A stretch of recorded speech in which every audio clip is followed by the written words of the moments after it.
Alors, bienvenue dans l'épisode 8, les amis, déjà épisode 8, un donjon encore une fois gigantesque. Si vous verriez la gueule de ma table de salon, je vais vous la montrer, parce qu'il va, il va falloir quand même que je mette un coup de propre là-dedans. Putain, c'est le dépotoir, hein. C'est quand même de la folie. Bon, alors, qu'est-ce que...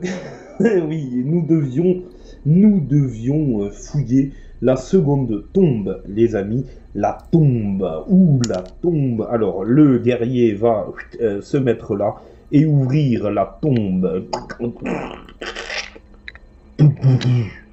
Et la tombe est ouverte. On met un petit cadavre dedans, bien pourri. Voilà, ils ne sont pas peints, hein. Excusez-moi, mais c'est pas bien grave, hein. Alors, si c'est la seconde tombe fouillée de cette pièce, le corps décomposé vêtu de habits d'un simple serviteur se redresse lentement et tente de vous griffer. Placez une goule sur la case adjacente et elle s'active immédiatement. Voilà, c'est un serviteur qui se met ici et qui tente de faire une griffure. Les amis, une griffure. Une griffure malsaine. C'est parti, je tire les dés. Et c'est un crâne. Elle fait un crâne. Elle fait uniquement un crâne. Notre ami, le guerrier, a un pourpoint et un dé orange pour se défendre. J'espère qu'il va se défendre. Trêve de plaisanterie, parce que ces saloperies engendrent, bien entendu, des bactéries. Alors, il ne se défend pas. Il ne se défend pas. Il ne se défend pas et le guerrier n'a qu'un point d'esprit. Je ne peux pas utiliser de point d'esprit. Donc il est touché, il perd un point de vie, ça c'est certain, il tombe à 4. Et va-t-il être malade? Un test d'endurance, plus 1, donc 2 dés blancs pour tester l'endurance du guerrier. L'endurance c'est un crâne. C'est parti et c'est bon, il résiste. Il résiste, les amis, avec un crâne et un bouclier ici. Coup de bol, on a failli bien se faire empoisonner le sang par cette vile créature. Et donc il fait volte-face et va tenter de fracasser la goule, hein, bien entendu, hein, il n'y a pas de raison. Comme d'habitude, ça ne change pas. C'est parti. Il fait 3 crânes, un bouclier et le D20 propose un 3, ce qui ne change rien. La goule ne peut pas se défendre. Elle n'a que 2 dés bleus et un point de vie, donc elle s'en va. Voilà, pour la petite histoire, je déplace personne. Maintenant, ce qu'on va faire, les amis, parce qu'on est rentré quand même dans un lieu non sécurisé, je tire les dés de piège pour notre ami le barbare, qui tombe peut-être dans un piège. Voilà, il faut quand même, voilà, faire. Et il ne reste que 2 cartes, pièges, et ce sont 2 cartes, pas de piège.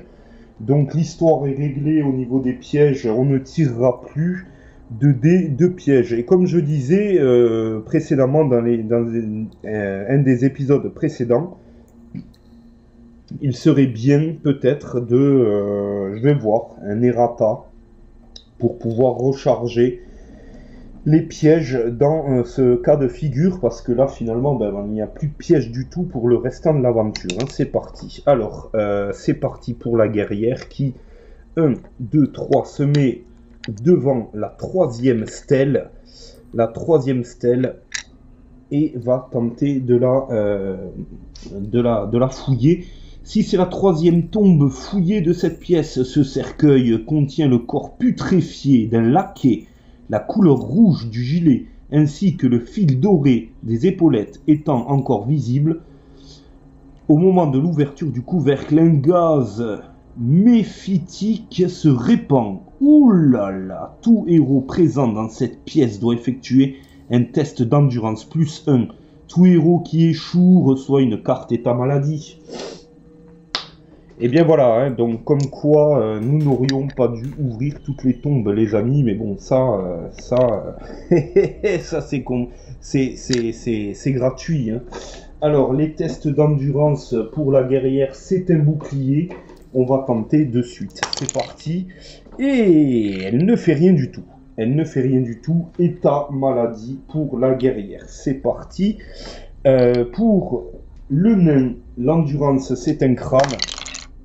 Et lui, il résiste. Lui, il résiste. Il fait 2 crânes. Il n'y a pas de problème. L'endurance pour notre ami barbare, c'est 2 crânes également. Et lui ne résiste pas. Hein. État maladie également pour lui. Et pour le guerrier, l'état, c'est un crâne. Donc, il ne fait rien non plus. État maladie pour notre ami le guerrier aussi. 3 héros sur 4 sont désormais malades, les amis. Alors là, ça c'est plutôt la mauvaise nouvelle. C'est la loose, hein, c'est la loose. Nous allons d'ores et déjà voir si la 4e tombe contient quelque chose. On va jouer le jeu, hein, on va jouer le jeu avec notre ami barbare. Tac, tac, tac, qui se met ici et qui va ouvrir la 4e tombe. Ah, ce sont des pilleurs de tombes hein, maintenant, hein, c'est le bordel. Hein.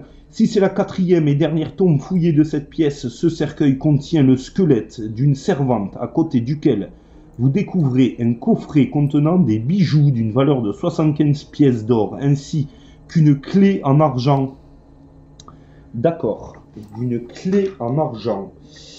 Alors, attendez 2 secondes que je m'organise. 75 pièces d'or, clé d'argent. Bon, ça valait peut-être le coup finalement, mais enfin, on aurait pu réfléchir.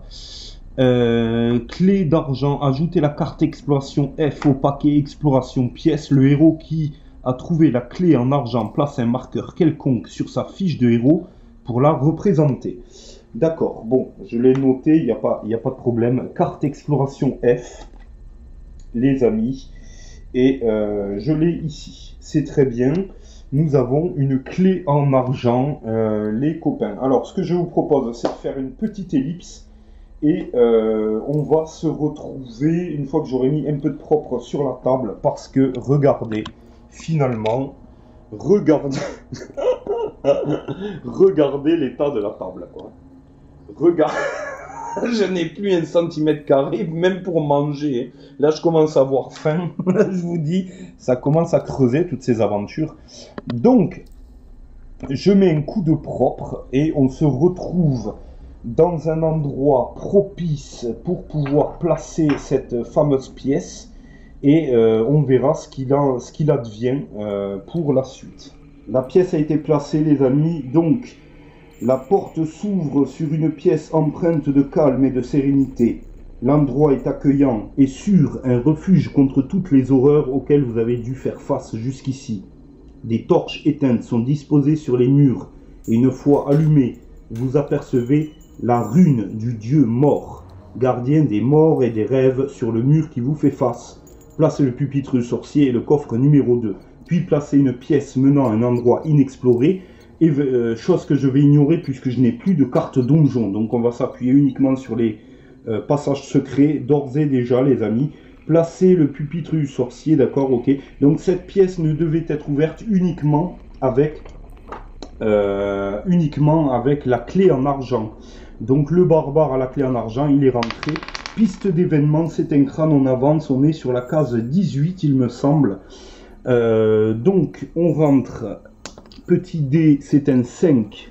La guerrière va pénétrer. 1, 2, 3, 4, 5. Et va se mettre devant le pupitre du sorcier. Elle va voir ce qu'il en est. Alors, pupitre du sorcier, le héros peut prier devant ce pupitre. Pour cela, il doit réussir un test de connaissance. Il récupère alors la totalité de ses points d'esprit et de ses points de vie. Chaque héros ne peut tenter ce test qu'une seule fois. Eh bien écoutez, on va le tenter, ça c'est clair, mais si cela pouvait nous enlever nos cartes état maladie, ce serait beaucoup mieux.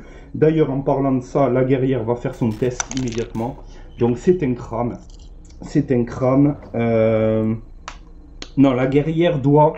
Ah oui, la guerrière doit faire un test d'endurance. Un test d'endurance simple pour la guerrière, donc c'est un bouclier, donc on va voir, c'est parti. C'est un crâne, donc c'est un échec. Rien ne se passe. Conservez cette carte. Ok, bon, très bien. Alors vous ne lancez plus qu'un seul dé pour vous déplacer sans ajouter. Ok, d'accord, bon, ok. Donc cette carte ne rime à rien puisque de toute façon, jusqu'au bout du compte, quand on réussit un test d'endurance, on la défausse. Donc il n'y a pas de... voilà, on se déplace plus qu'avec, si vous voulez, un D6 sans, et on fait fi de nos points de vie. Donc de toute façon, jusqu'à que je réussisse un test d'endurance, on ne fait que ça. Cette carte n'est pas si mortelle que ça. Alors, le guerrier, lui par contre, 1, 2, 3, 4, 5, 6, se met devant le coffre et va exécuter son test. Alors, c'est un crâne, encore une fois, rien ne se passe, conservez cette carte état. Donc, on conserve cette carte état. Le barbare va pénétrer également. 1, 2, 3, il va se mettre ici, et peut-être à côté du pupitre du sorcier également, et le nain va suivre de près, 1, 2, 3, 4, 5, 6, il va se mettre derrière, avec son coffre, et faire son test de maladie. C'est parti, il fait un bouclier, sur un bouclier, le nain perd également un point de vie, hein. Donc le nain tombe à 2, le nain peut boire sa potion de santé, sa potion de guérison. Donc le nain récupère jusqu'à 4 points, 5, 6, il monte à 6 points de vie et revient à 3 points d'esprit. Je défausse donc la carte potion, ça devient un beau merdier. Bon, alors, test de connaissance les amis. Voilà, guerrière, ouais, la guerrière pourrait faire un test de connaissance, pourquoi pas. Alors un test de connaissance, elle est sur un bouclier, c'est pas si mauvais que ça, hein. On va tenter, et c'est un bouclier, et c'est un bouclier, c'est un bouclier, donc elle réussit à prier, et les dieux l'entendent, donc elle remonte à 6 points de vie, et 4 points d'esprit. Le barbare également va faire son test de connaissance. Alors lui, je ne sais pas s'il connaît grand chose. Ouais, non, effectivement, hein, à part son épée et ses muscles, il ne connaît rien. Ah, il ne réussit pas. Le barbare ne réussit pas son test de connaissance. Nous allons tirer la piste d'événement. C'est parti, c'est un crâne. On avance, on est sur la piste 19, les amis. Donc, piste 19 à une case d'un événement. Il ne se passe rien de particulier. Le barbare va se décaler et va laisser la place à notre ami le nain qui va tenter sa chance en termes de connaissance. Et lui, il ne doit pas être si mauvais que ça. Ouais, c'est un crâne, c'est un crâne. C'est un crâne, c'est parti. Il fait un bouclier, donc c'est mauvais. Il ne réussit absolument rien. De plus, il tire son dé maladie, et c'est un bouclier, il perd encore un point de vie, il tombe à 5, le nain, il tombe à 5. Le guerrier, quant à lui, va fouiller le coffre dans un premier temps. Alors l'encart, les amis, piochez 2 cartes potions, vous trouvez également un pieu en bois sur lequel est gravé la rune du dieu mort. Un parchemin y est accroché. À qui viendra après moi? Le démon est proche à présent, et il ne me reste que peu de temps. Si j'avais pu le bannir jusqu'à son grand cercueil argenté, j'aurais pu enfoncer ce pieu sanctifié dans son cœur sombre et le détruire pour toujours. Mais il est trop puissant maintenant, je dois affronter mon destin. Puisse mort vous protéger. Otto, prêtre de mort. Ok. Ajoutez la carte exploration G au paquet exploration pièces. Puis le héros qui a ouvert ce coffre prend une carte trésor indice B de la réserve et la conserve sur sa fiche de héros. Ok, très bien. Donc on a quand même une pièce. On a quand même une pièce, donc je ne peux pas tout à fait tout ignorer. Alors je vais noter le pieu déjà pour commencer. Le guerrier a le pieu de bois. Ok, c'est pas mal, hein, c'est pas mal. Hein. Tout ça est pas mal du tout, les amis. Et il pioche 2 cartes potions. C'est parti. Alors, c'est une potion de résistance magique ici, et c'est une potion de guérison ici. Alors, la potion de guérison, c'est pas mal. De résistance magique, c'est pas mal non plus. Même si j'aurais voulu trouver une potion de un guéri-tout, ça m'aurait été fortement plus efficace en termes pour la maladie que je me tire. Donc exploration pièce G, les amis, exploration pièce G. Elle est là, d'ores et déjà. Le trésor spécial G également. Spécial B.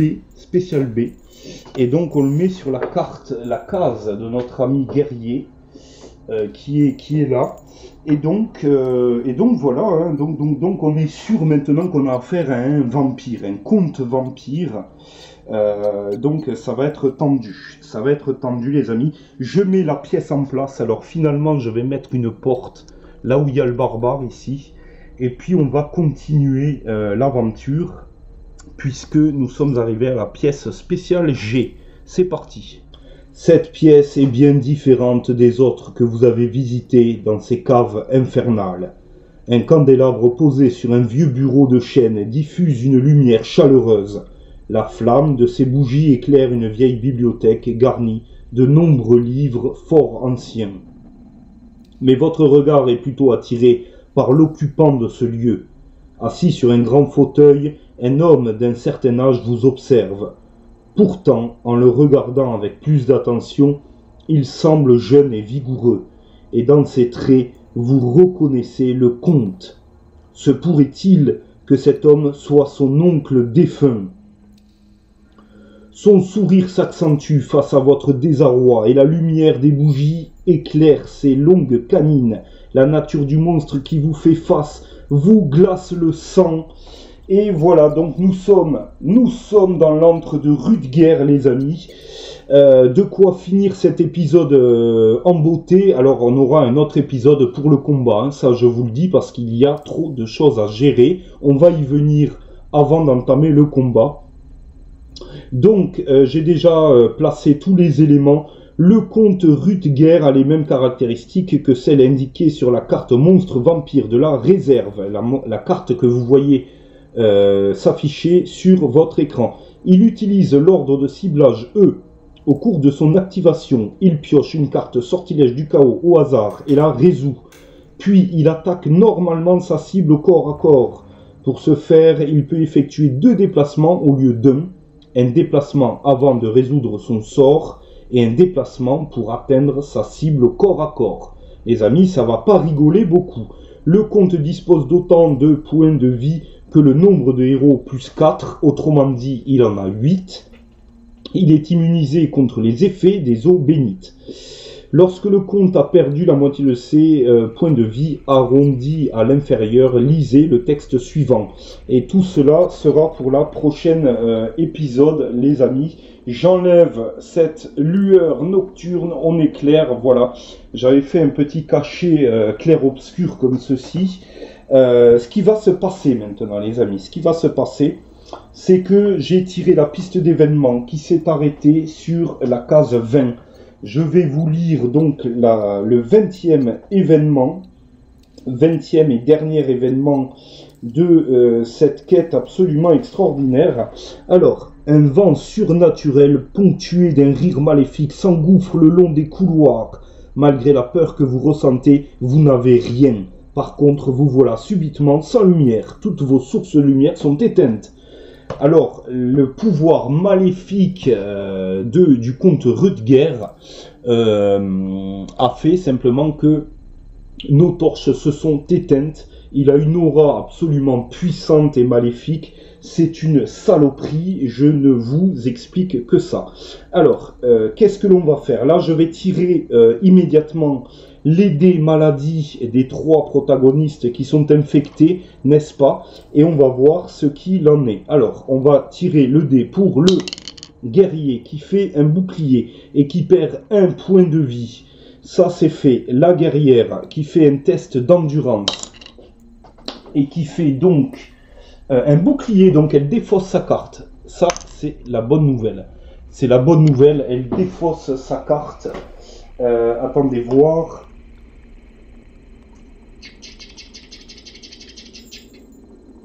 Voilà, c'est ça. Donc elle défausse sa carte sans plus de fioritures.